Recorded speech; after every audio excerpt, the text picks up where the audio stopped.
This is Philosophy Bites with me, Nigel Warburton. And me, David Edmonds. Philosophy Bites is entirely unfunded. Please help us keep it going by subscribing or donating at www.philosophybites.com. Technophilosophy. What is the relationship between philosophy and technology? How can technology help philosophy, and what does philosophy have to tell us about technology? David Chalmers at NYU is one of the most interesting contemporary philosophers. He argues that technology is literally expanding our minds. David Chalmers, welcome to Philosophy Bites. Thanks, great to be here. The topic we're going to focus on today is technophilosophy and the extended mind. Could you just begin by just saying briefly what technophilosophy is? Technophilosophy, as I think of it, is a two-way interaction between philosophy and technology. Thinking philosophically about technology, like artificial intelligence, virtual reality, smartphones, in order to help make sense of them. But at the same time, using technology to shed light on some traditional philosophical questions, like using virtual reality to shed light on our knowledge of the external world, using artificial intelligence to shed light on the human mind, or maybe even using smartphones to shed light on the relationship between the mind and the body. When you say using, you don't mean literally using your phone to do the philosophy. You mean using it as an example. Yeah, well, that could be the future of technophilosophy. Maybe we'll have AI systems that do the philosophy for us. But for now, I'm just thinking, reflecting on technology. Actually, this comes from, the phrase is inspired by the American philosopher Patricia Churchland's term, neurophilosophy, which she used for a similar two-way interaction between philosophy and neuroscience, using philosophy to think about neuroscience, but also using insights from neuroscience to shed light on many traditional philosophical questions about mind and reality. So in technophilosophy, we want to use insights and reflection on artificial intelligence, virtual reality, and so on, to shed light on quite traditional philosophical questions. Okay, so that's technophilosophy. What about the extended mind hypothesis? Well, it goes back a long way, but Andy Clark and I, back in 1998, published an article called The Extended Mind, where we argued that the technology we use, the tools we use, can sometimes extend our minds and become parts of our mind. You don't need really high-tech technology for this to happen. Arguably, the first time anyone counted on their fingers, this was a kind of mental extension. Instead of counting mentally, we count physically, but technology has really boosted this. I mean, the classic case these days would be the smartphone. It used to be, when I was growing up, we remembered telephone numbers with our brain, with our bio-memory, and there must have been at least 30 or 40 numbers I had stored in my biological memory. These days, no one remembers phone numbers with their biological memory, maybe one or two, maybe your own. I guess everyone remembers phone numbers with their digital memory, typically embedded in a mobile phone. And we want to argue that this is not just a tool, that smartphone is literally becoming part of your memory. It's literally becoming part of your mind. It's an extension of the mind. I'm very struck by that and think it's an insight into how we use technology, but I've always had this problem with understanding where the limit lies. At what point does something become part of your mind rather than just a convenient note-taking device?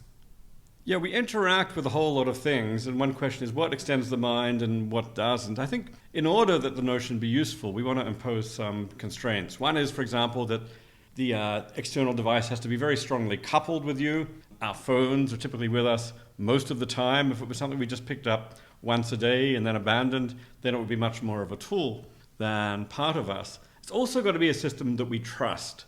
We take that phone number and we use it automatically. Maybe Google, we look up information on Google, but we don't necessarily trust it or endorse it. To the extent that we do, is to that extent more an extension of the mind.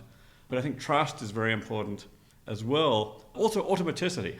Heidegger talked about the idea that a tool that we would use, like a hammer, would be ready to hand, automatically used without thought, without reflection, whenever you want to use it. I think to some extent it's like that with our smartphones these days. They're ready to hand, or as I like to call it, ready to mind. Your smartphone, you just use it to navigate with, say, mapping, a mapping app. You use it to remember phone numbers, you use it to make plans, and so on. It's all very automatic these days. And that, I think, helps make it an extension of the mind. Listening to you say that, I think my glasses are like that. So they're ready to hand, hopefully. Without them, I can't really perceive the world so accurately. They're part of my perceptual system, effectively, but they're physically separable from my body. Absolutely. I would count glasses as at least a simple form of extended perception, using technology to enhance your perception. Arguably, television could be seen as another form of extended perception. You see what's happening on the news. I think you're literally seeing what's happening a long way away. Maybe in the digital age, perception is getting constantly extended by audio and image files all over the web. So extended perception is one important angle on the extended mind. So how does technophilosophy interrelate with this extended mind thesis? Well, I think it bears on some very traditional questions in philosophy, like what is the relationship between the mind, the brain, and the body? A very traditional view is that the mind is somehow very closely associated with the brain. Certainly we say the mind does not extend outside the brain or outside the skin. This would be a so-called internalist view of the mind. You've got the mind, you've got the environment, and there's a sharp line between them. But I think reflecting on these cases of the extended mind begins to blur the boundaries of the mind. And we want to say there's nothing sacred about the skin or the skull as a boundary for the mind. In many cases, the mind can extend way out into the environment. So I guess it makes for, a more complex but less regimented view of the relationship between the mind and the body and the brain. So I use language, and I use language to think and speak, but that isn't exactly within my head. It's something that's public. Does that make that part of my extended mind? I'd say language in the first instance is a tool for communication, and communication is a relationship between two minds. It's an important mental process. But in a way, communication has always been external to a single mind. On the other hand, language also has an important role in helping us think. For example, we might be having a conversation and hashing out some ideas, and maybe I'll be led to have some kind of breakthrough as a result. Or in more mundane cases, my partner and I might be out and I've forgotten someone's name and she'll remind me, and so on. In that case, maybe she's acting as my memory, or you're acting as part of my creative process. At least in some cases, I think language can actually greatly facilitate the extension of the mind. In a way, language makes us smarter by looping in other people to our cognitive processes.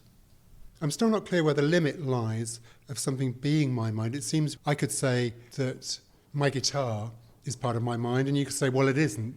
And how do we decide the issue? There's not going to be hard and fast boundaries for these things, but I think some of the criteria I mentioned, that it be constantly coupled to you, it be something you trust, it be something you use automatically. And there's also what Andy and I called the parity principle, which is if an external object plays a role, which if it were played inside the skin or the skull, we would count as part of the brain, then it's part of the mind. So the basic premise here is we want to avoid bio-chauvinism, skin chauvinism, skull chauvinism. If something happens outside the skin but plays exactly the same role as something inside the skin, then it counts as being part of the mind. Do we have a hard and fast definition for what the mind is in the first place? No, deliberately not. So this view can be recombined with many different views about what the mind is. When it comes to the link with technical developments, I'm wondering why the constant coupling is so important.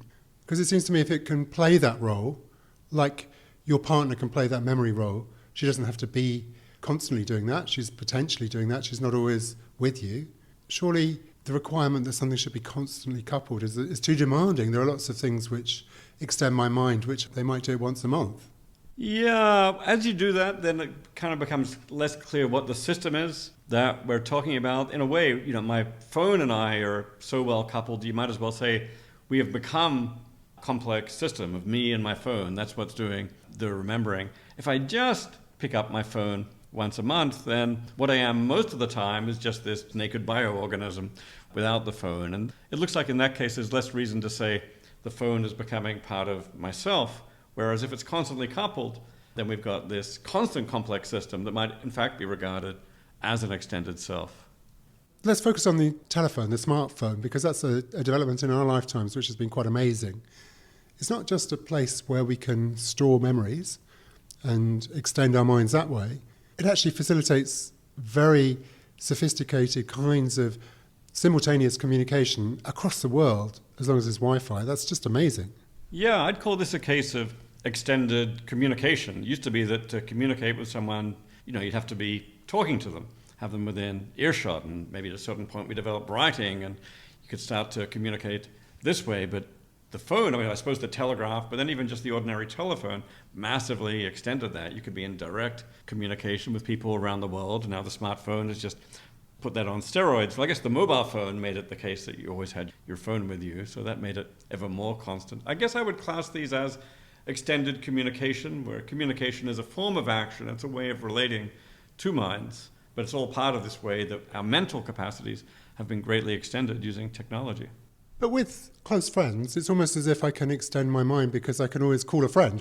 If I have a question about some very specific things in philosophy, I know, for instance, somebody who's an expert on Schopenhauer or someone who's an expert on Bergson, rather than rely on my imperfect research, I can double check with my friend and they are effectively becoming part of my mind. Would you say they're not part of my mind? Are you saying that's a different use from when you ask a partner to recall a friend's name? I think there's a spectrum here, and there's no hard and fast lines. But I think the best and clearest case of an extension of the mind is something which is constantly coupled to you. But if something is there whenever you need it, that's also pretty close. So if I've got an expert on carpentry who, the moment I need them, they're at the other end of the phone, you could see them as part of my carpentry module or part of my carpentry mind, and then they could at least become a localized extension of my mind in that regard, and that might at least sometimes be a useful way to look at things. I believe Ned Block said that this hypothesis was false when he first conjectured it, but has since become true. Yeah, actually, when we first wrote the article in 1995, our main example wasn't anything very high-tech. It was just a notebook that we had someone with Alzheimer's disease who would write down things in his notebook to help him remember them, and the notebook was part of his extended mind. Of course, just a few years later, everyone is carrying around a smartphone with them, and everyone is having their mind extended in just this same way. So Ned's idea is now we are human plus phone systems whose minds are constantly extended, whereas previously we weren't. What does that mean if somebody steals my phone? I would argue that becomes like a serious affront to the self. To you, normally we think of that as like theft, you've taken away something I value, but maybe the right attitude is it's more a form of assault. They've actually kind of interfered with your body as if someone had got in there and messed somehow directly with your brain. It becomes a much more serious offense, potentially on the extended mind view. Unless, of course, I've backed up to the cloud. Yeah, well, that will help. There's the information in the phone, and then there's the phone itself, right? It's interesting. Yeah, maybe the important thing for extending the mind isn't necessarily the literal device, it's the information which is in there. If it's backed up, then maybe it's a less serious offense. What is the strongest opposition you've had to this idea? Because it's quite a radical idea, because intuitively for many people, the identification of the mind with the brain or with the extended nervous system, possibly taking in more than that, but it's always within the body, that seems a very plausible way of thinking about what we are. This is a very different way of conceiving of a human being. There's a few different objections that have come up. One is that this doesn't necessarily apply to consciousness. I spent a lot of my own career thinking about consciousness, and I agree that it's not obvious that the extended mind actually extends your consciousness. What it does is extend many aspects of the mind, like memory, which are unconscious. So that may be a limit to how far the mind extends. Another objection is that maybe perception and action can serve as boundaries for the mind. So it's not skin and skull, that would be chauvinism, but perception, like the eyes and the ears on the one hand, and action, like moving your body, that serves as an absolute boundary for the mind. So if something happens before perception, it's outside the mind. If something happens after action, it's outside the mind. And to combat that, I think we'd want to argue that actually the boundaries of perception and action can be somewhat loose and indeterminate. But that, I think, is an important objection. And we're talking about technophilosophy. Obviously, we're living in an age where things are moving extremely swiftly in relation to artificial intelligence. What do you see as the implications of your view for how we relate to something like ChatGPT? Yeah, well, as AI becomes ubiquitous in our lives, it's got the potential of extending our mind left and right. Even when you're just using, say, autocomplete on a phone, you might see this as somehow a kind of extension of your writing ability that happens automatically. Once we start using ChatGPT to like finish our sentences, then all the more so. On the other hand, yeah, what if I still tell my students in class, well, you can't use ChatGPT to write your philosophy papers. And then they say, well, why not? Isn't ChatGPT just part of my extended mind?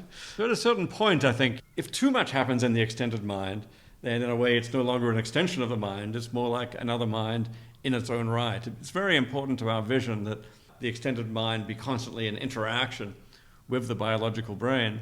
But as that interaction becomes more and more seamless with AI, people are soon going to be going to have augmented reality glasses that may recognize people for you using AI software. I think that could naturally be called a form of extended perception. Maybe I walk into a party, that guy is really familiar. Oh, Nigel. Well, now my AR glasses are going to do it for me. Nigel Warburton. Great. That will be a form of extension of the mind in virtue of AI technology. The word extend or extension has some kind of positive connotations, as if you're extending your capabilities. It's in a good way. But presumably it's meant neutrally. There could be a bad consequence of that kind of extension. Yeah, Plato or his spokesman Socrates actually way back, and was it the Phaedrus, expressed a whole lot of doubt about the extended mind in the case of writing. Writing was this relatively new system then, and you find Socrates saying, yeah, people just don't remember stuff like they used to. We used to have to remember this stuff with our memory. Now people are writing it down, and no one appreciates all the old knowledge the way they used to. So every technology involves change. Once you have a car, maybe you don't walk as well as you used to because you can get around on a car or even a bike. People likewise say, now that we can look up stuff on Google all the time, we don't need to remember it with our biological brain the way we used to. So there's a famous cover story in the Atlantic magazine saying, is Google making us stupid? I'd say, well, yeah, without Google, now we're dumber. But with Google, now we're smarter. So there's a constant balance of an upside and a downside. Now, it's 25 years since you and Andy Clark came up with this idea. Do you think it's changed your attitude to the world? Do you think you've actually practically behaved differently because you believe this? I am a bit of a technology addict and something of an early adopter. So yeah, I got my iPhone very early in the piece. I now have various virtual reality and augmented reality systems. I like playing with AI. And yeah, it's partly because of all the amazing things that computation in these devices lets you do. Now I'm invested in the extended mind idea intellectually. So now I'm just fascinated by seeing what can this latest mixed reality glasses from Meta or from Apple, what will this actually do to extend my perceptions and to extend my capacities? I'm probably not going to live long enough to get to be fully immortal or to actually upload my mind onto a computer, but if I can at least partially offload some of it to keep my capacities going as long as I can, then maybe that'll be helpful. David Chalmers, thank you very much. Thanks.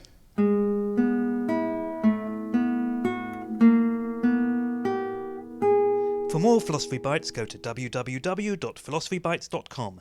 You can also find details there of Philosophy Bites books and how to support us.